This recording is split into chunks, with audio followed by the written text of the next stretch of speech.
जय गुरु जी। शुक्राना गुरु जी। आज हम दिव्य आबा का चैप्टर 99 पढ़ने जा रहे हैं, पूर्ण गुरु की खोज।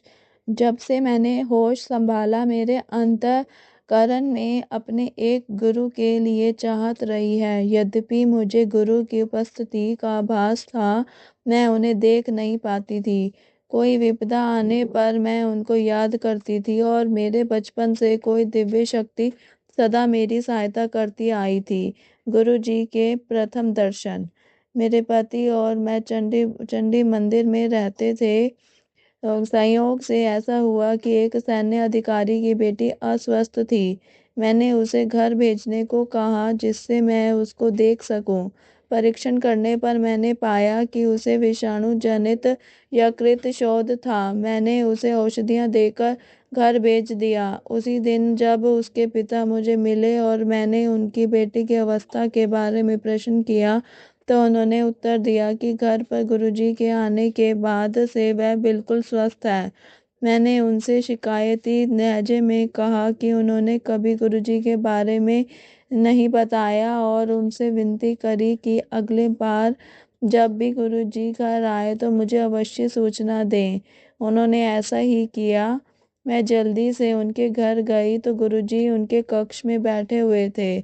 उन्होंने मुझे तुरंत पहचान लिया और डॉक्टर भगवान दास और लीलावती दी कुड़ी कहकर संबोधित किया। उन्होंने मेरे माता पिता के नाम बता दिए थे। मुझे ज्ञात हो गया कि वह ही मेरे गुरु हैं। मुझे अत्यधिक प्रसन्नता थी। अगले दिन उनके मंदिर में मुझे दीक्षा प्राप्त हुई। उसके बाद उनकी कृपा प्रवाहित होने लगी। मुक्तिदाता।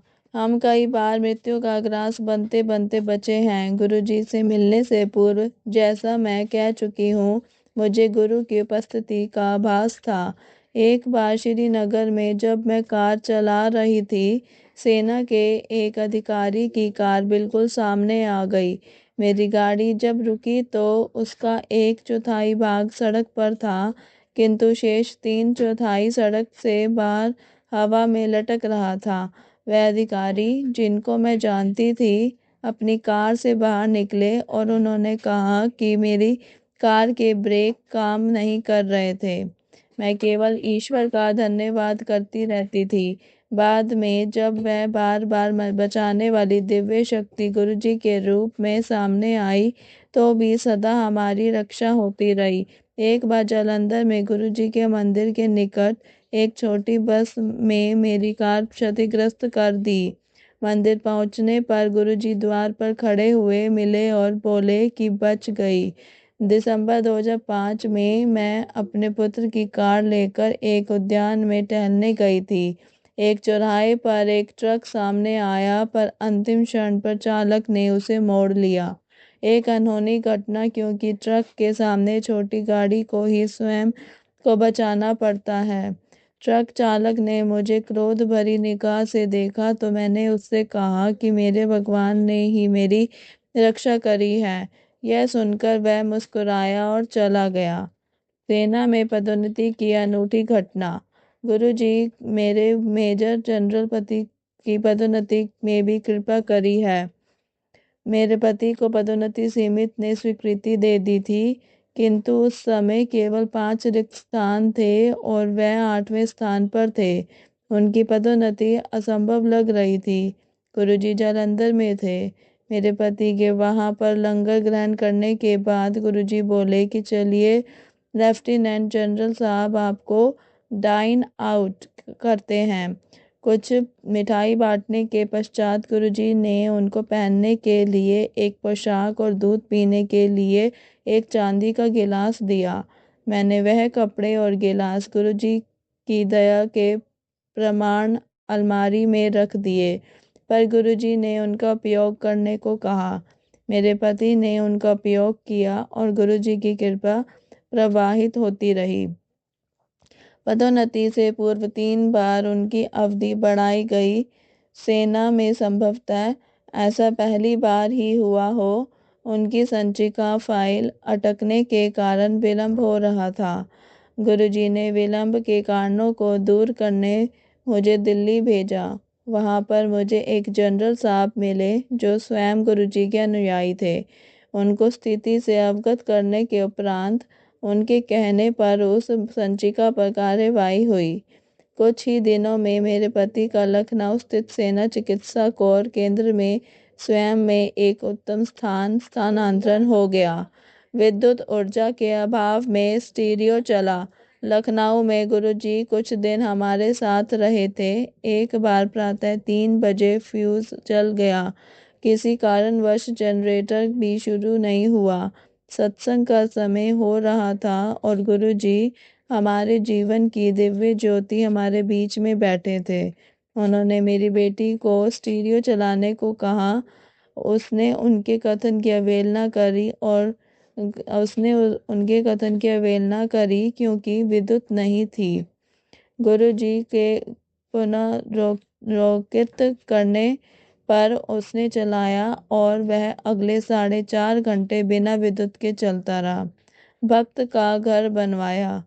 गुरुजी ने पंचकुला में हमारा घर भी बनवाया। जब उन्होंने मुझे ऐसा करने को कहा तो धन का अभाव था।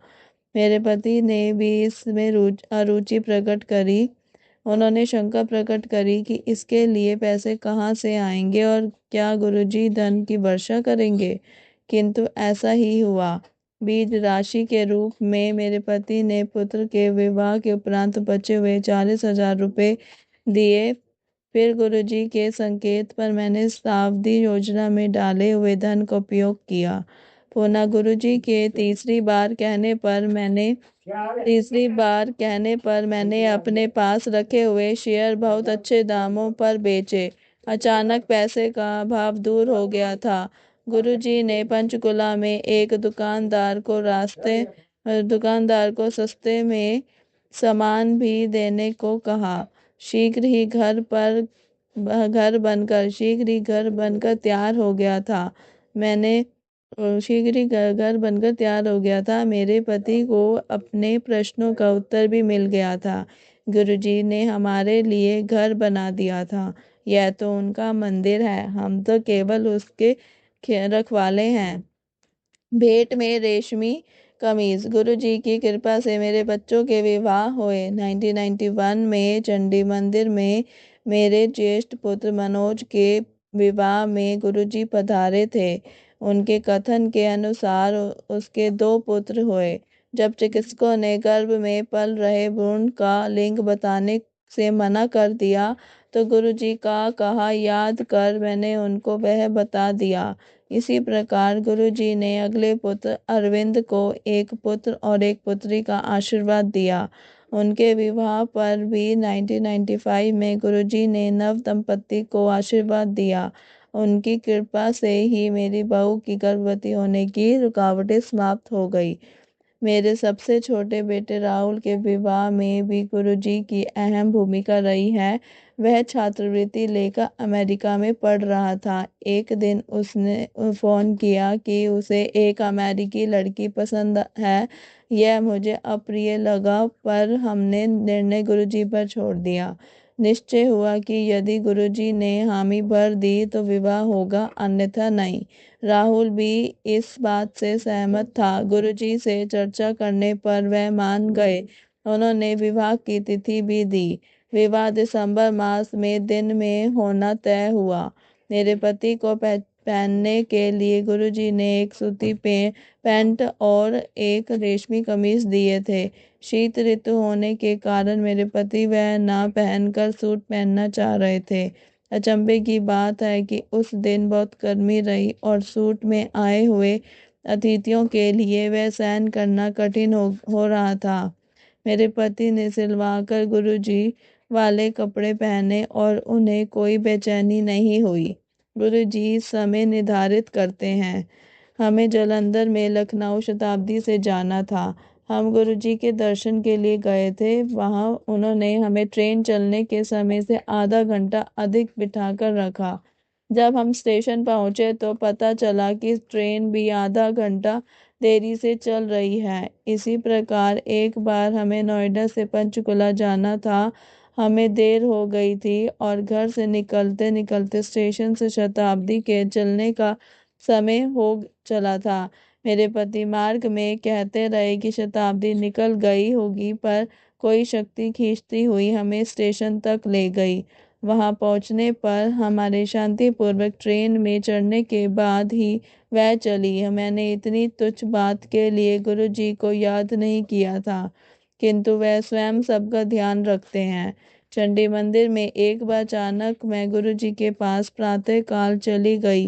मैंने सोचा था कि उनके दर्शन करने के बाद मैं सीधे अपने कार्य पर चली जाऊंगी। यद्यपि मुझे चिकित्सालय में 10:30 बजे तक होना चाहिए था, गुरुजी ने मुझे 11 बजे तक बिठाकर रखा। मैं भी संयम से प्रतीक्षा करती रही।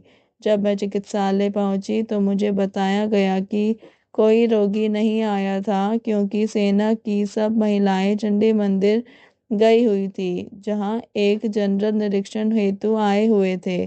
दिव्य हस्तक्षेप। मेरे पति को गोल्फ खेलने में अत्यधिक रुचि है। उनके दाहिने घुटने में दर्द बना हुआ था।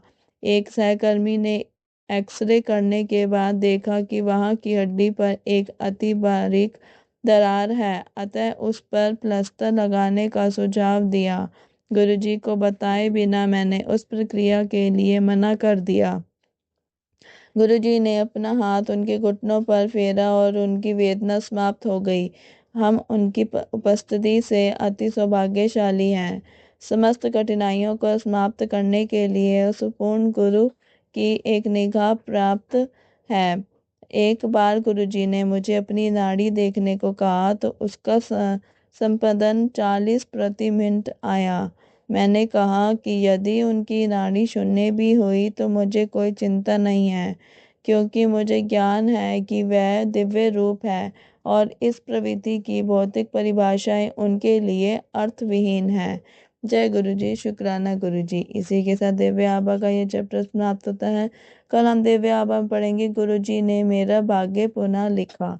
जय गुरु जी। शुक्राना गुरु जी। मेरी वॉइस में अगर किसी को अच्छा लगे तो चैनल को शेयर, लाइक और सब्सक्राइब करना ना भूलें। ओम नमः शिवाय। शिव जी सदा सहाय। ओम नमः शिवाय। गुरु जी सदा सहाय।